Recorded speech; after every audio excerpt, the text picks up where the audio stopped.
السلام عليكم ورحمة الله وبركاته. بسم الله الرحمن الرحيم. نحمد ونصلي على رسوله الكريم. أما بعد، رب اشرح لي صدري ويسر لي أمري واحلل عقدة من لساني يفقهوا قولي. سبحانك لا علم لنا إلا ما علمتنا إنك أنت العليم الحكيم. Last week we left off talking about we left off at the end of the second pledge. In 2 years back to back during Hajj, the Prophet ﷺ for a few years would approach different tribes to share with them the message of Tawheed and the message of Islam. And at one point the conversation turned towards asking these tribes to take in the Prophet ﷺ in their protection. In the first part we heard about the different tribes that the Prophet ﷺ approached and how they denied his request. And then the Prophet ﷺ came across a group of 6 youngsters who were just spending the night under the stars. They came to Mina for Hajj, and the Prophet ﷺ spoke to them, and they went back, and they came back with how many people the first year? 12. And they made a pledge with the Prophet ﷺ. It was a pledge of belief, of carrying themselves with good conduct, that they will not steal, they will not fornicate, they will not falsely accuse others, and this was known as the pledge of the women. Then, when these 12 people went back, Mus'ab ibn Umair radiallahu anhu was also sent and dispatched later on to teach them about Islam. And the next year, the 3rd year of Hajj came around, and 75 Sahaba came during that Hajj. Now, it wasn't just one group of 75, it was 75 Muslims amongst a bigger group of people from Medina who came for Hajj. Now, in the middle of the night, secretly, one after the other, they started to wake up, and they left their tribes and they gathered around the Prophet ﷺ close to what is the Jamratul Aqaba in Mina. And it is that, and I shared with you last week the few conversations that the Khazraj and Aus Sahaba had with the Prophet ﷺ. And finally one of them reached out and grabbed the Prophet ﷺ's hand, and basically it was called Al-Bay'atul Aqabat Al-Thaniya, the second pledge of Aqaba. And in this pledge there were reassurances, there were assurances that were shared mutually. The Sahaba telling the Prophet ﷺ that we will protect you, and we will be by your side, and we will defend you. And then the Prophet ﷺ, then one particular Sahabi asked the Prophet ﷺ that, if you become victorious, how do we know you're not going to come back to Mecca? And the Prophet ﷺ replied that if we go down, we go down together. Right? If we go down, we all go down together. And if we are victorious, we all remain victorious together. Now, there were 73 men and 2 women in this group. And I shared with you a couple of stories of those Sahaba, including their names. But I wanted to mention to you the 2 women, the 2 ladies that came, and they offered their pledge to the Prophet ﷺ. And their pledge, by the way, with the Prophet ﷺ did not involve physically putting their hands in the hands of the Prophet ﷺ. The pledge with the women was done where they would come and make the pledge to the Prophet ﷺ verbally, and then the Prophet ﷺ said, "Idhabna faqad ba'iyatukunna." You may continue. I have accepted this pledge from you. One of the women, Nusayba bint Ka'ab bin Amr ibn Auf ibn Mabdul ibn Amr ibn Ghanam ibn Mazin. Okay, this is her full lineage. Her name is Ammara, and she was one of the 2 fortunate ladies to be there that night and offer the pledge to the Prophet ﷺ. She was a very courageous defender of Islam who would participate in battles with the Prophet ﷺ, along with her sister, her husband, and her 2 sons. Okay? And one of her sons was captured by Musaylama al-Kadhab. This is someone who near the end of the life of the Prophet ﷺ claimed prophethood. Okay? He claimed prophethood. So it is mentioned about her that she joined the battle that went to Yamama with the Muslimin, and she fought herself. She fought herself and came back from that war with 12 wounds. With 12 wounds, some from swords and some from spears. And the second woman was Asma bint Amr ibn Adi. And these are the 2 women that pledged allegiance with the Prophet ﷺ in the second bay'ah. Today, I'm going to talk about the transition and the movement of different Sahaba going on to Medina. Now, after this particular pledge, and for those of us who attend the tafsir Surah Hajj that we are going over right now, after Fajr on Saturdays, a couple of weeks ago we came across the ayah that finally grants permission to the Prophet ﷺ and to the Muslims to stand their ground and defend themselves. Okay? So until now, the entire Muslim community was at the receiving end. Okay? They were at the receiving end. Neither did they have the ground to collectively defend themselves, let alone cause harm and damage to the enemy. But it was after this pledge that Allah subhanahu wa ta'ala revealed the ayat in Surah Al-Hajj. أُذِنَ لِلَّذِينَ يُقَاتَلُونَ بِأَنَّهُمْ ظُلِمُوا وَإِنَّ اللَّهَ عَلَى نَصْرِهِمْ لَقَدِيرٌ.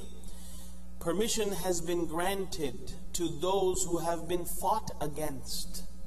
بِأَنَّهُمْ ظُلِمُوا, on the basis that they have ظُلِمُوا, they have been oppressed more than enough. وَإِنَّ اللَّهَ عَلَى نَصْرِهِمْ لَقَدِيرٌ. الَّذِينَ أُخْرِجُوا مِنْ دِيَارِهِمْ, those people who have been pushed out from their homes بِغَيْرِ حَقٍّ, unrightfully so, إِلَّا أَن يَقُولُوا رَبُّنَا اللَّهُ, simply for the fact that they say our Lord is Allah. وَلَوْلَا دَفْعُ اللَّهِ النَّاسَ بَعْضَهُمْ بِبَعْضٍ, and if it wasn't for the fact that Allah pushes back certain people through certain people, لَهُدِّمَتْ صَوَامِعْ وَبِيعْ وَصَلَوَاتْ وَمَسَاجِدْ. If it weren't for the fact that one group pushes off another group of people, if it wasn't for this defensive act, then you would see churches and synagogues and the worship places of the Sabi'een and Masajid, you would see all of them demolished to the ground. And in regards to Masajid, يُذْكَرُ فِيهَا اسْمُ اللَّهِ كَثِيرًا. So now this transition and the doors of Yathrib opening to welcome the Muslim community, along with the revelation from Allah subhanahu wa ta'ala granting them the permission to collect together to defend themselves. Okay? Now, there is a mention of masjid, but at this point there is no masjid. There is a mention of a masjid, but at this point there is no masjid. Okay? Muslims would secretly gather together in a house called Darul Arqam. Today or next week we're going to hear about another house called Darul Nadwa. So until now there was really no formal place that people would gather together and pray. So along with this ayah, along with the gates of Yathrib opening to welcome the Muslim community, this is the transition of the Muslim community and the Muslim society from being on the receiving end of oppression, on the receiving end of humiliation, constantly being threatened, their possessions, their lives being threatened. It went from them being in a weak position to gradually going towards a stronger position, it's a transition from a weak group solidifying into a strong community, where now you have a center, something called a masjid, that is also coming into the picture. And this implies that أذن للذين يقاتلون بأنهم ظلموا وإن الله على نصرهم لقدير الذين أخرجوا من ديارهم بغير حق. This ayah implies that there is victory that is coming. وَإِنَّ اللَّهَ عَلَى نَصْرِهِمْ لَقَدِيرٌ. And in the third ayah, الَّذِينَ إِن مَّكَّنَّاهُمْ فِي الْأَرْضِ أَقَامُوا الصَّلَاةَ وَآتَوُا الزَّكَاةَ وَأَمَرُوا بِالْمَعْرُوفِ وَنَهُوا عَنِ الْمُنكَرِ. If Allah were to grant them, إِن مَّكَّنَّاهُمْ, if Allah were to establish them, they would establish the prayer, they would give the zakat, and they would enjoin good, and they would forbid evil. So the foundations of the new community are being put into place. That there is going to be nasr. There has been more than enough dhulm. And there is going to be tamkeen. The community is going to become established. And it is going to be established on the foundation of what? Iqamat al-salah, ita'u zakah, amr bil ma'ruf, and nahi anil munkar. So all of these messages and all of these signals were a very hopeful sign for this Muslim community. And this is why after this pledge was made and after these ayahs were revealed, the Prophet ﷺ gave permission to the Sahaba to start taking whatever they can and shifting towards Yathrib. The Prophet ﷺ said, إِنَّ اللَّهَ عَزَّ وَجَلَّ قَدْ جَعَلَ لَكُمْ إِخْوَانًا وَدَارًا تَأْمَنُونَ بِهَا. Allah has created for you brothers and a home that you can find your aman and you can find your peace in. So, فَخَرَجُوا أَرْسَالًا, small little groups. Everyone didn't leave just overnight. They did not form a huge caravan. They did not form a huge caravan that, all right, you know what, let's get together and let's all make preparations and let's go, because that will raise a flag. And it takes longer to get a whole group of people together and ready and prepared than everyone doing it on their own. So, وأقام رسول الله صلى الله عليه وسلم ينتظر أن يأذن له ربه في الخروج من مكة والهجرة إلى المدينة. Everyone else started to move forward, but the Prophet ﷺ still awaits his permission, Allah subhanahu wa ta'ala's permission for him to go to Medina. Now, when we study the seerah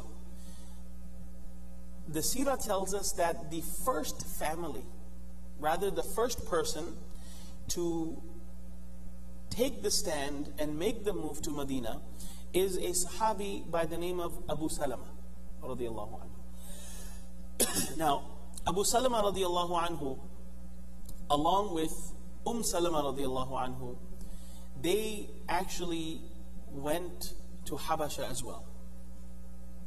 And when there was rumors that all of Quraysh accepted Islam, that we had discussed in the tafsir in Surah Hajj, they came back from Habasha. And they didn't turn back halfway, they came back and stayed. Majority of the Sahaba who went to Habasha, they went from Habasha to Medina later on.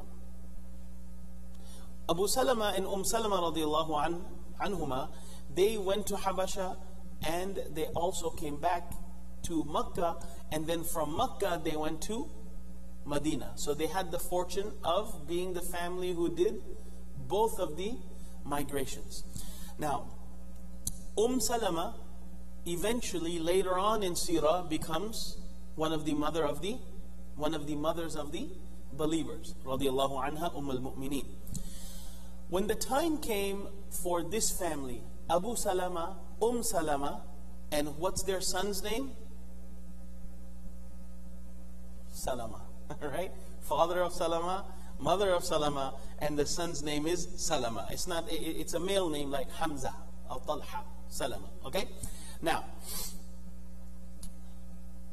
As Abu Salama was getting ready, he had his ride, and he put Salama radiallahu anha on that transport, and she had her very young, at that time, very young baby. And as they started to leave, now Abu Salama was from a tribe called Banu Asad, and Salama was from a tribe called Banu Mughira. Now both of these are sub-tribes. They all connect up in the ranks. So technically they're related from before, but they have branched into sub-tribes. As they were leaving, Abu Salama's tribe comes,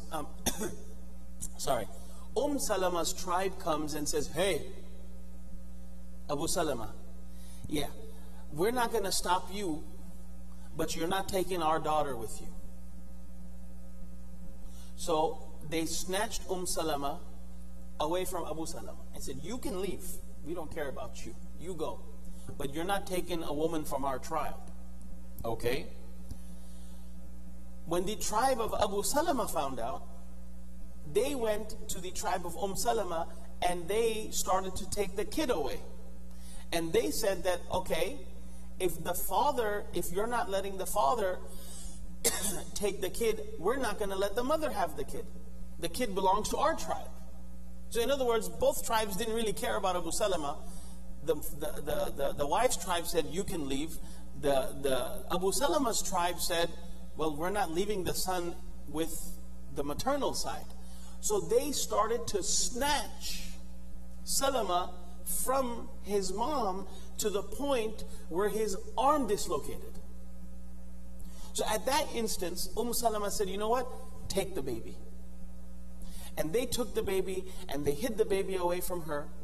And now the mother is alone, the baby is alone, and Abu Salama radiallahu anha, he's basically told to go.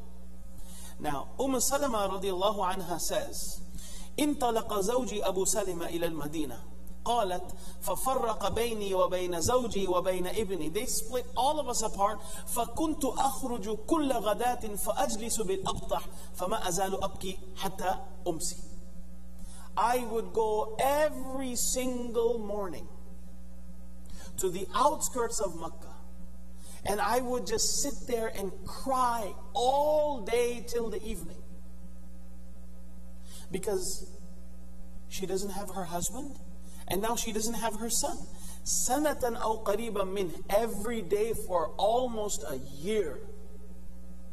This lady went to the outskirts of Mecca and she would cry until one person from her tribe came and saw what I was going through. فَرَحِمَنِي, he had mercy on me, and he said to Banu Mughira that, what are you doing to هذه المسكينة? فرقتم بينها وبين زوجها وبين ولدها. You have split the entire family apart. What are you doing? Ilhaqi. So then they finally came and told her, Ilhaqi bizawjiki in shi'ti. Okay, you know what? We are going to let you loose. Go and be with your husband. And they gave her her son. Now, وَرَدَّ بَنُو عَبْدِ الْأَسَدِ إِلَيَّ عِنْدَ ذَلِكَ ابْنِي. She says, فَارْتَحَلْتُ بعيري فارتحلت بعيري ثم أخذت ابني فوضعته في حجري. I got on my camel, I took my son, I put him in my lap, and then I made my way to Medina. How many of us have been for Umrah or Hajj? How many of us did not sleep through the entire coach or taxi ride from Mecca to Medina? Right? Imagine trying to do that on camelback or horseback, right? And they don't have the highways, they don't have the rest areas, they don't have Burger King, Subway, and all of those things. I had Subway this past Hajj, somewhere in between Mecca and Medina, right? They didn't have all of these things. She said, I was going all by myself. وَمَا مَعِي أَحَدٌ مِّنْ خَلْقِ اللَّهِ. There was no one around me. She was all alone. This is a 455 kilometers. It takes about 2 weeks. Okay? If you go with the standard Shari'i criteria for being a musafir, 48 miles, 3 days, 15